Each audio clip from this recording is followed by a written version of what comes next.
na ba domaine presque mingi mboka tambola malamu te to zona to bona niveau na ya social rien de match passer flamme mais ça la bateau yo baza ko souffrir pour la golia presque partout au moins que même ata bateau ba corrigeaka examen d'état ouais pas l'examen ko tisco sina ko bimate parce que bazaki na grève faut bien na bibi na muna este babumi ba kebele za pona ni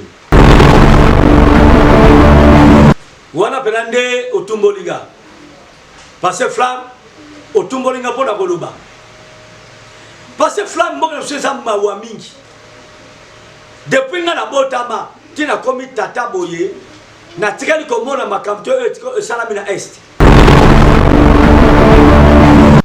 papa flamme ezalakate ngata matale mona ba réseaux sociaux na monene ba police na ba soda la biso baso beta ba peuple masasi pena boye et ça film a ramboté mais ça va réalité passer flamme et ça la fièvre et ça mawa mingi pour la mboka Congo et ça mawa mingi et c'est là qui force yo ba soda so ba BBC ya ko ba peuple ba ke na bunagana baba baba M23 baba soki ba Domingo soki ba nani ah et ça passe mingi et là on est salinga yi passe ya ko sakana te bakila ba innocent et ba na ko ganga ndeni mboka na biso et ko se développer parce que mboko zo toka makana ba makila bana to bana ko bomba ba Lumumba tilelo to ne ka ko bomba kaka bana mboka mboka kene boso ndenge nini et ko tabla ndenge nini comment mboka ko sala beni mais tandis que mboko to de dia ki ko pa ya nzambe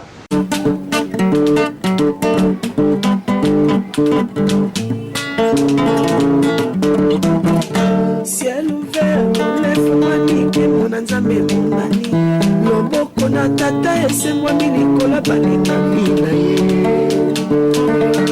ciel ouvert ciel ouvert ciel ouvert ciel ouvert ciel ouvert ndeko landaka yango ndeko talaka yango na Vincent Makeba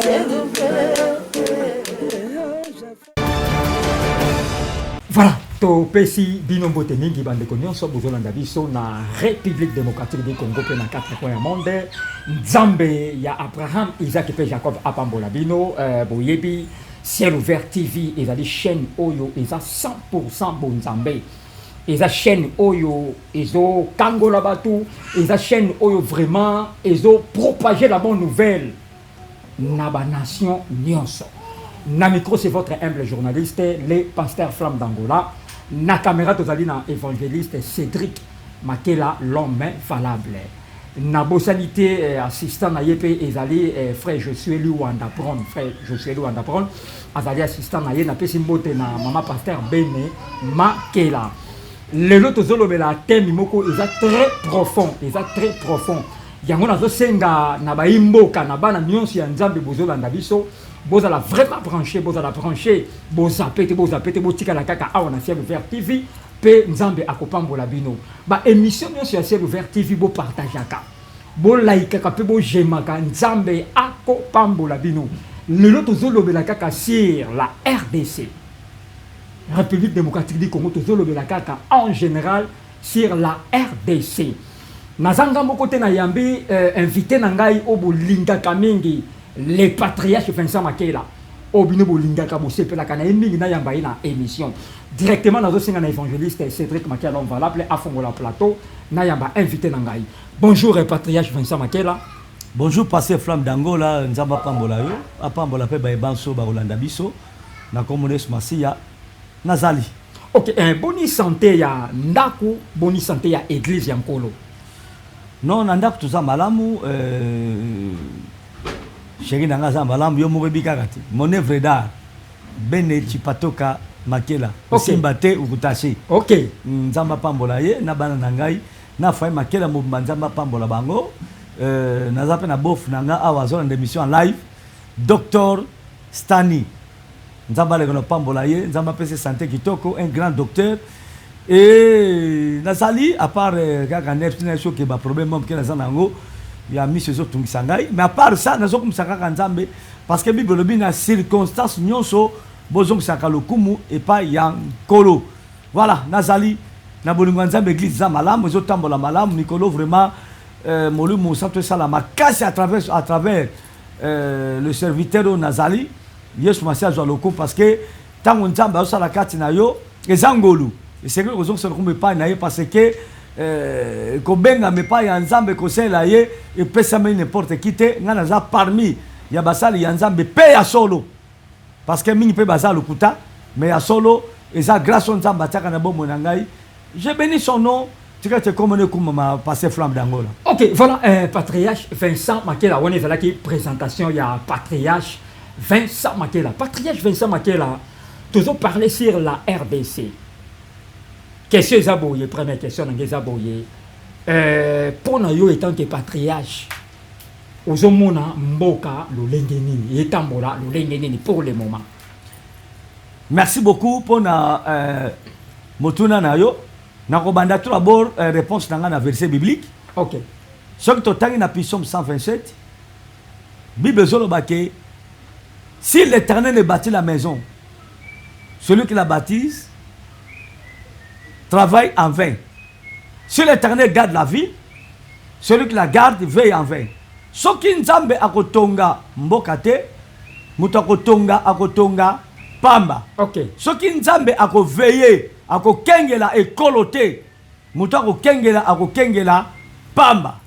Alors mboka na biso il paraît que ba dedia kango pa ya nzambe mais en réalité na kotala boye mboka na biso makambo mingi ezo simba te ezana makambo mingi oyo ezo marché te Flamme d'Angola. Tobe ke tosana mboka moko o babenga kango na tel moko boyo mboka bana na bana.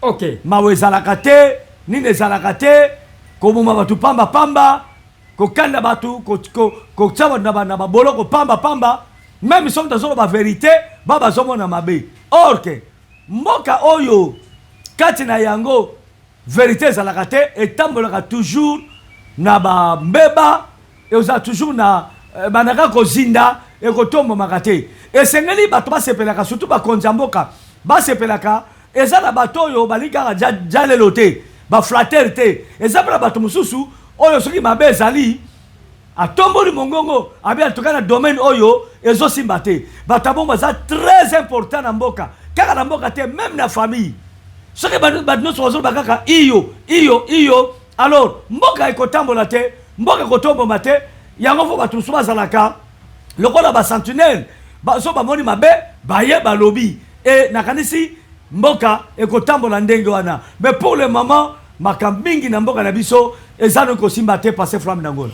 Voilà, vous allez toujours brancher dans Ciel Ouvert TV, toujours vous partager avec l'émission Nzambe à Kopambola Bino. Voilà, patriarche Vincent Makela, au soulevé et le comme est très important.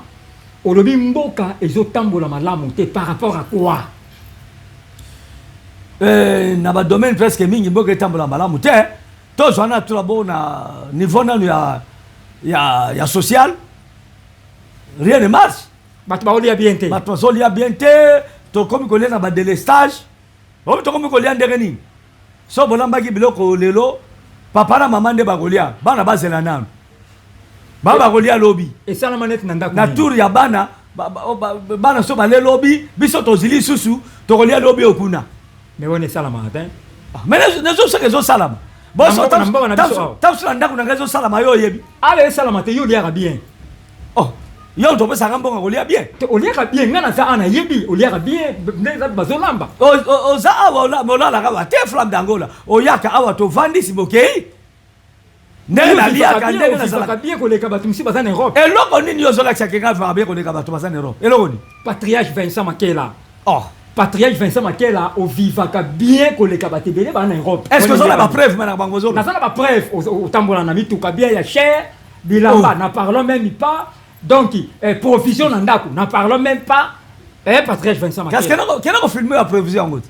ezali yo za journaliste oza na caméraman kena ko filmer yango ezali mais soki tamsunga no tozolia passer flamme mais ça na bato yo baza ko souffrir pour na kolia parce que chaque jour biloko zo matatalu chaque jour dollar zo mata kuna moni mo mikolo etelemi mo muke tout ça biloko mandenge wana ananine na domaine sur anine ya sécurité ya sécurité wakuti koloba te oyebi ke mikolo baza kokidnape batu neti so makambo yango esili parce que moi je ne sors vraiment pas je ne sors vraiment ndenge ezalaki liboso te donc kokidnape batu baenlèvement basassina kutu koloba te mboka eza na insécurité kuluna koloba te tout simplement ndenge wana alors ozomona ke maka mingi ezali komarche te bato mingi oyo baza kosala baza na bagrève est-ce que so comprendre bagrève ezali presque partout omonaki meme ata bato bakorrigeaka examen d'état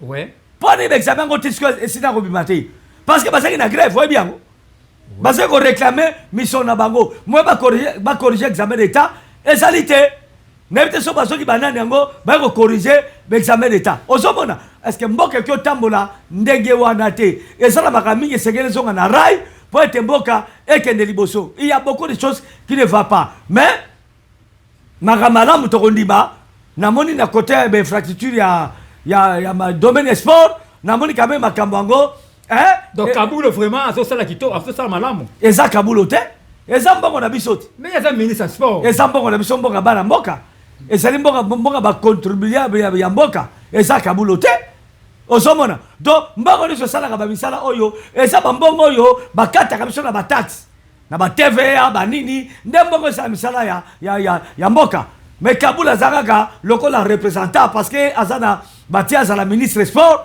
mais ye te nde azomisa mbongo na ye mpo bato basala misala basali wana eza ni mbongo ya président mais eza mbongo ya mboka stratégie mpe na ye ah oui wana kondima yango yo nabi ke somaka malamu eza na kobeta maboko soki ya mabe eza na kotelemela donc wana domaine wana tomoni ke stade de martyr tongami kitoko wana bravo stade du 20 mai tongami kitoko bravo na bakote mosusu esika bato bayaki basito batiaki bato bavanda mpona francophonie wana beti maboko parce que soki oboyi yango wana biloko moto ya mabe donc nga nabengaka nyama na nkombo na yango koto na beti maboko mais bakote mosusu en tout cas mboka na biso eza mpenza kozindela makasi parce que flamme d'angola voilà Patrick Vincent Makela tozolanda yo avec beaucoup d'attention nalobi to dindana na domaine social mais si totangi kaka na bible wana bible ezoloba oyo akosala te aolia te bible elobi bongo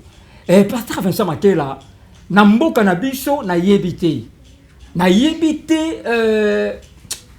mpo bato balala nzala ezalaka mpasi ata na dernière minute nzambe pourvoir kaka bato baleaka mais yo lobi bato bazolala banzala bato bazosouffrir nayebi ke oui souffrance ezali mais kolala nzala eloko kolala nzala même na dernière minute nzambe apouvoir kaka olobi nini na mboka yo olobi no solo tuna bomboka biso tosambelaka mingi ngolo ya nzambe ezocouvrir biso nyonso tu même ata biso bavinso oyo tozofreka na ngolo ya nzambe mais soki tolobi ke tozinda na bozindo na mboka na biso oyo misala pene eza te misala pene eza te passe flamme parce que bato kutu bazosala bazolela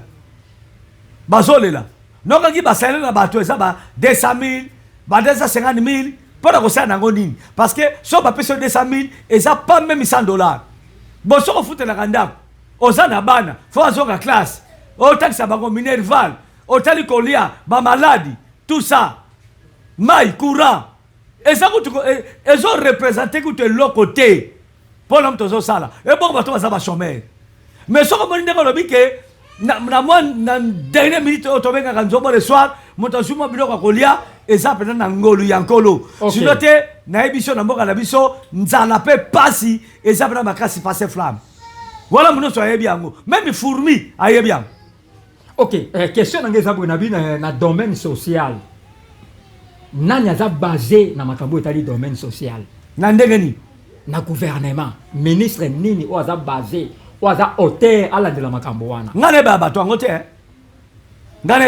te en tout cas limbisa ngai mpe bandeko balimbisa ngai eza teke basala bablague nga nayebaka teke o ministre tel aza na domaine tel mini na bango te tellement makaming na mboka na ngai ezosimba te nazalaka mpena susu na makanisi na bango te parce que nayebi soki ngai nasinteresa na makambo ya politike te mais nakozobaka na président Faci nga namonaka président Faci parce que azochapote biso tout lelo soki ndako ezolala nzala bakotala nanu mama te bakotala nanu papa soki ndako makambo ezosimba te bakotala nanu bana te bakotala nanu papa neti na ndako na nga awa c'est moi qui suis le responsable numéro 1 ya ndako si rien ne marche bakotuna mwasi na nga mama Bénédicte te mais bakotuna ngai parce que nga naza la personne numéro 1 ya ndako ozomona ngam nosaki ndako efutama nosaki ndako eliaka bana ngai bafuta minerval mwasi na ngai alia amela alata malamu soki ozosimba te ngai nde nakozala responsable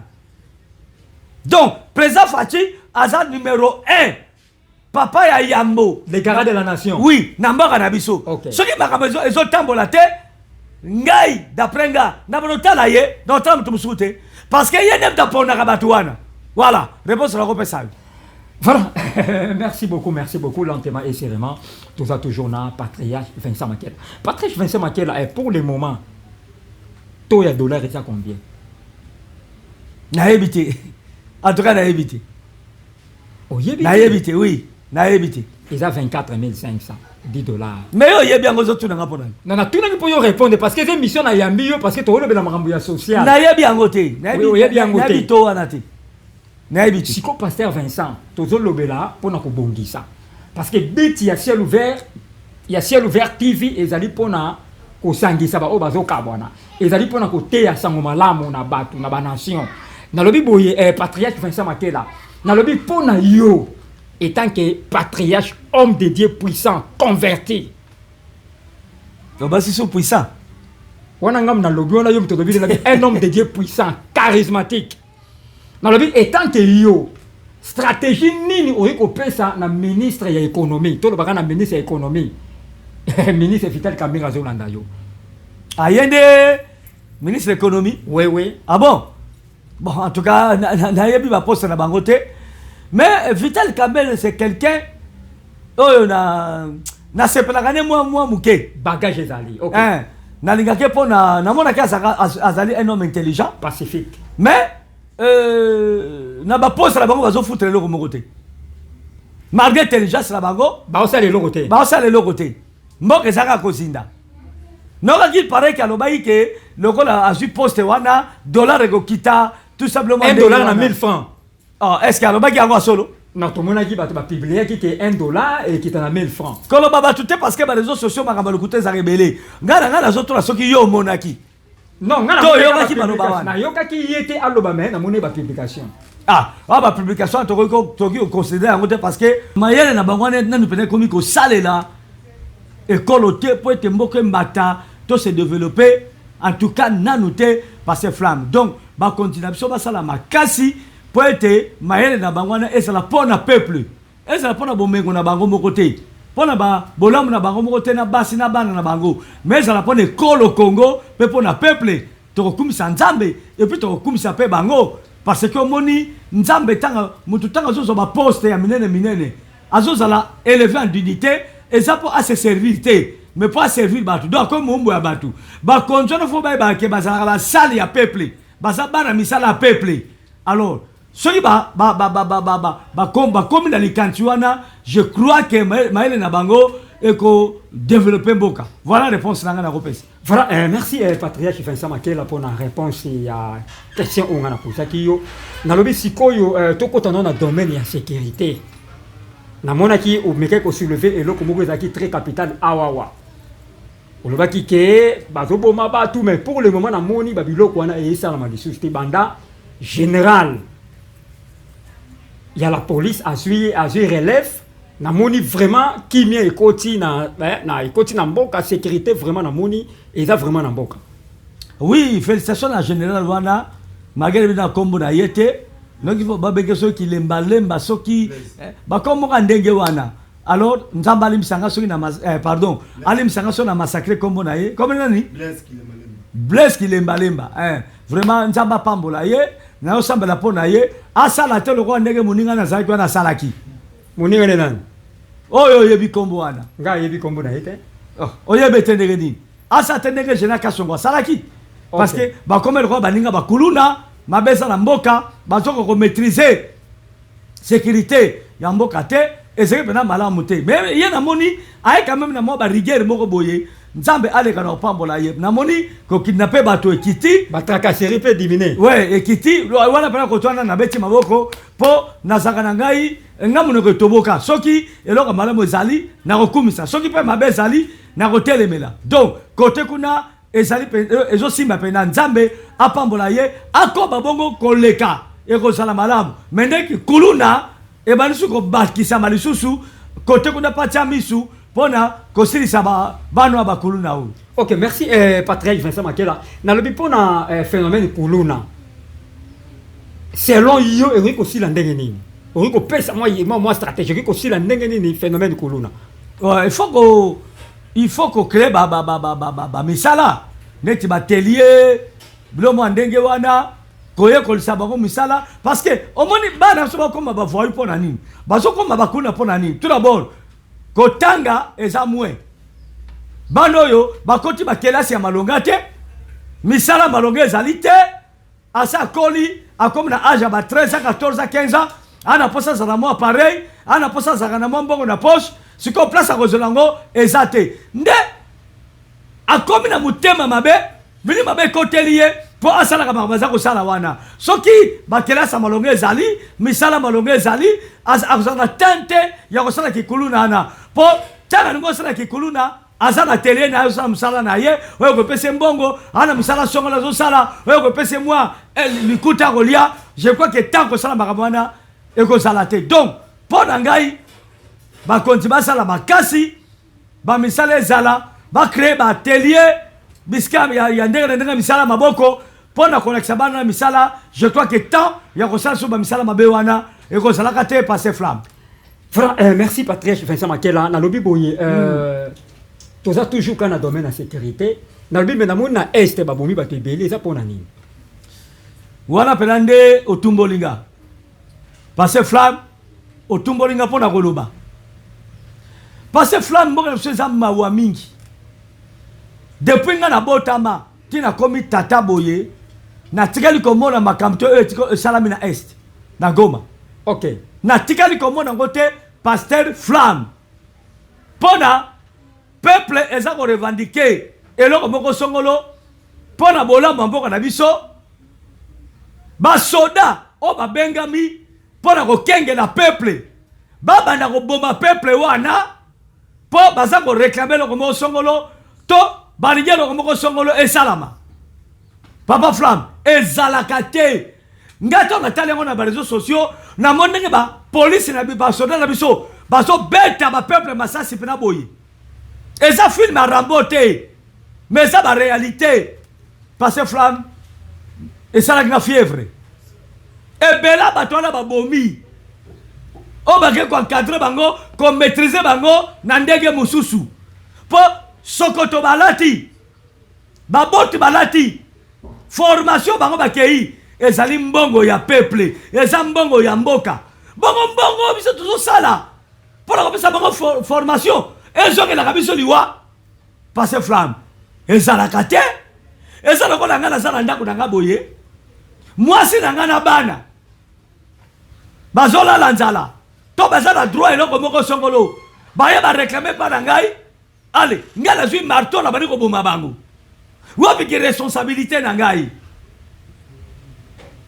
eza mawa mingi mpo na mboka Congo eza mawa mingi esengelaki force oyo basoda so babimisi ya koboma bapeuple bakenango na bunagana baboma ba M5 ba M23 bamba soki bagomingo soki banani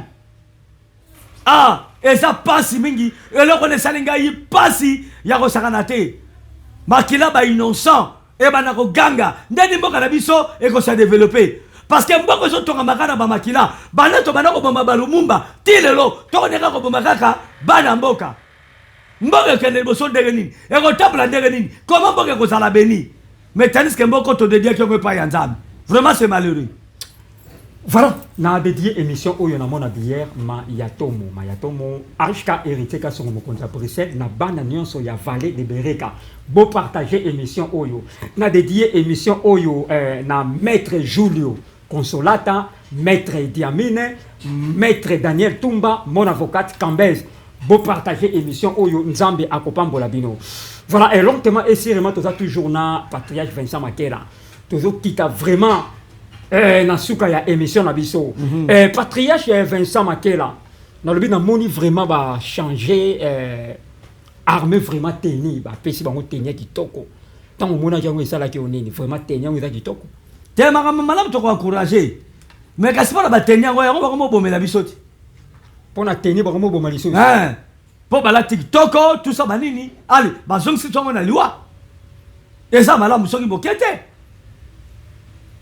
ba soda to ba pulusu ba musala bango ko batela peuple na ba bien na bango et surtout ba to ba beti masasu wana ba zali ba garde républicain garde républicain oui ba soda ba zu formation pour na ko kengela mokonza mboka bango ba ko kena ba marche ko beta ba to masasi ezala kate bango bazala pour kengela mokonza mboka former mokonza mboka kokengela ba bien ya mokonza mboka na batoyo bazali koya pona kotalaka mokonza mboka to bapaya o bakoya na komba mokonza mboka bazate pona kokengelaka ba marche banidi wale za musala ba pulusu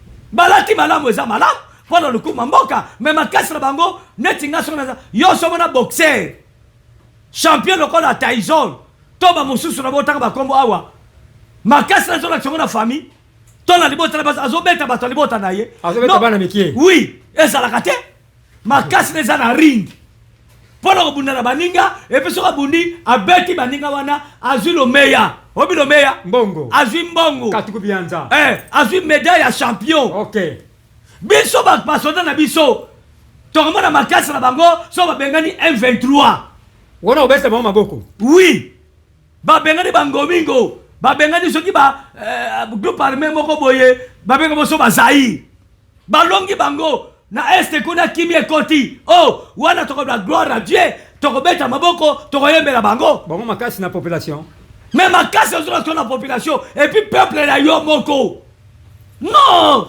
wana za contre 1000% ezalaka te passe flamme nazala kanda makasi pour makambo wana oyo bozoboma wana bampese bantaba basoso to banini non passe flamme barwande baboma baugande baboma baswe banani baboma baburunde baboma na biso moko na mboka na biso moko basoda baza censé yokenge na biso babomaka biso lisusu ezalaka te passe flamme ezalaka te na mboka no moko oza na insécurité ezalaka te passe flamme.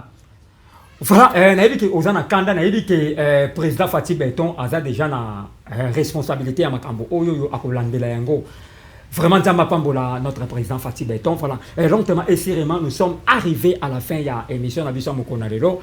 Patriarche Vincent Makela, ça la analyse na Union Sotolobi pour nous conclure. Analyse exacte, mais nous avons na konzamboka kobana président Fatih. Bato ba sali biloko wanda. Il faut bakangama. Bazala arrêter. Bazala arrêter. Bakangama. Toyo kape to mona bango bazue tumbu na dimension ya mabayo bango basali. Epele ya batu bango bozo boma. Mais passe flamme. Nazengu na makoloba. Nasukia. Fera pesa ba dédicace programme ya église pour notre clôturer. Mbote mingi na bana nyoso ba kolandanga na surtout bana nga basaka na mikila poto.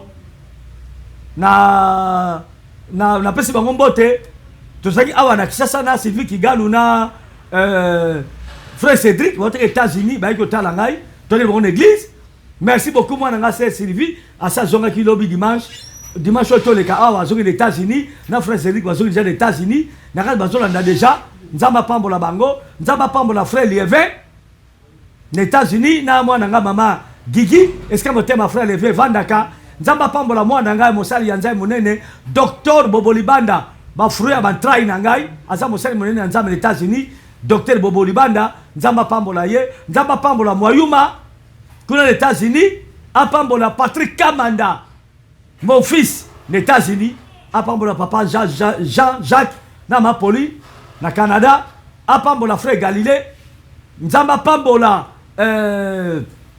base bele Ok. nzamba pambola Edi papa Edi Tisungu évangéliste na France moi c'est moi na Popi maman Nancy nzamba pambola Sœur Martine na France na mobali na ye moi na ngai papa Nissé nzamba pambola Mimbito Maduda na mobali na ye frère Yava toujours na France nzamba pambola Patricia Anita en Angleterre na sœur Arlette nzamba pambola bino nzambe apambola ya na ngai propre ya nzeza expérience siskale motema na France na mwasi na biso alibala mama Brigita nzamba pambola bango nzamba pambola sœur Balbi na France nzamba pambola sœur Marianne na Belgique nzamba pambola mwana ngai sœur Virginie na Belgique apambola Coco Ping Pong Gabi Eyamba mon fils na Belgique apambola pe grand prêtre Mangobo prêtre ba comédien na Mokoni la Hollande nzamba pambola ye na madame na ye mama chérie madame na komezaka nani kola pambola yo mama Fatou nzamba zalo longo yo oyo esis obatelaka grand prêtre Mangobo nzamba zana yo na boseto kopesa sunda tendresse mbote mingi na Belgique bino no so watu ndengai Brigitte Mpangi na France nzamba pambola yo boza ebele na zatema na bana mingi na France Mama na bandeko mingi na France Laetitia Mayala nzamba pambola yo mama Mariam na Belgique Mariam na sina pesa ki mbote déjà na Belgique nzamba ko baza tellement ebele so na tanga bino su tokolala awa pona kusukisa Igete Simao na Hollande Madelena nzamba ko pambola yo et puis na comment dire Jonathan Mandila nzamba pambola yo et puis na Cynthia na Suède nzamba pambola mo na Cynthia nzamba pambola bino soki so mission de la terre ndeto ko tele mikolo zali ko ya na souhaiter na pesi ma bonne guérison et pas ya mon beau-frère un grand médecin docteur Stani nzamba pambola ye bonne guérison nzamba zano elongo pe mbote mingi pa ya chéri na ngai est-ce que motema na ngela la ka mon œuvre d'art Macbeth Bénédicte Makela chéri na lingaka yo je t'aime beaucoup nzamba pambola yo kusimba te kutache ata yo komeka kusimba te même l'homme valable ameka te azoyoka mais non kumeka te côté ko des domaine privé kumeka te kutache nzamba pambola bino ezapona otsamwa ambiance l'émission na biso pona ko lokola mwa kanda oyo nde tozokufa lokola bantaba nzamba pambola bino merci na passé flamme na kasi mbalasi mobengi sanga lisusu na pesi communiquer mikolo koya bomo na ngana madame na ngai na TikTok to sala be mission na tina babalani pe na sala ba prédication makasi kuna nzamba pambola bino merci. Voilà, on est à l'équipe patriarche Vincent Makela, qui est dans l'émission Yalelo. Na micro, c'était votre humble journaliste, le pasteur Flamme d'Angola. Na caméra, tout à l'heure, qui est évangéliste. Pasteur Flamme, l'Église Sangal. Na pas sende comme mbote, pardon mingi. Na pas si mbote mingi et pas frère Flori. Flo, mon fils, kuna na France. L'Église Sangal pour un retard. Nzamba pambola yo, mon fils Flori. Tous ça va venir minene, oyo nzamba sana nzela na yo et puis na mopanzi na yo moko yebi nzamba pambola yo. Voilà, na caméra tout à l'heure qui est évangéliste Cédric Makela l'homme valable et sans oublier frère Josué Luanda Bron. Akima biso frère Josué Luanda Bron. Ya longwa la bere, alongwa na ciel ouvert. Mais azongi mais le loyer aye pas avant. Aye avant, aye retard. Aye avant. Voilà, na pesi mbote na Asile Moutale na Belgique, héritier Kassongo Mokonza Bruxelles, na pesi mbote na boss Didier Simisi, na pesi mbote na président Emmanuel Mambo na États-Unis. Pesi mbote na Marcelo. Na pesi mbote na maman Marcelo, maman Mulambi Monene. Koloma Kusa, na pesi mbote belé, na pesi mbote na mon cœur que j'aime beaucoup. Maman Joëla, Flajo. maman de mon bébé Miradi, le bébé Miradi, vraiment nzamba pambola yo obandi kelasi, nzamba pambola yo bébé Miradi après ça ba intelligence makasi.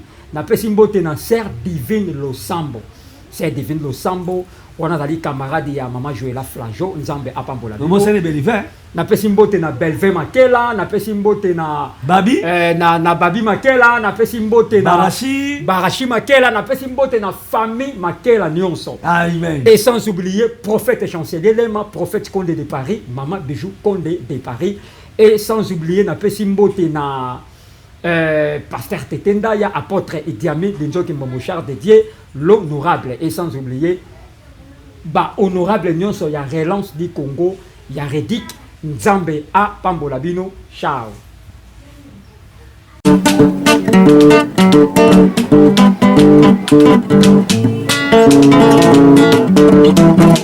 Ciel ouvert, lève-moi nike mona nzambe monani loboko na tata esemwami likola balingami na ye. Ciel ouvert, ciel ouvert.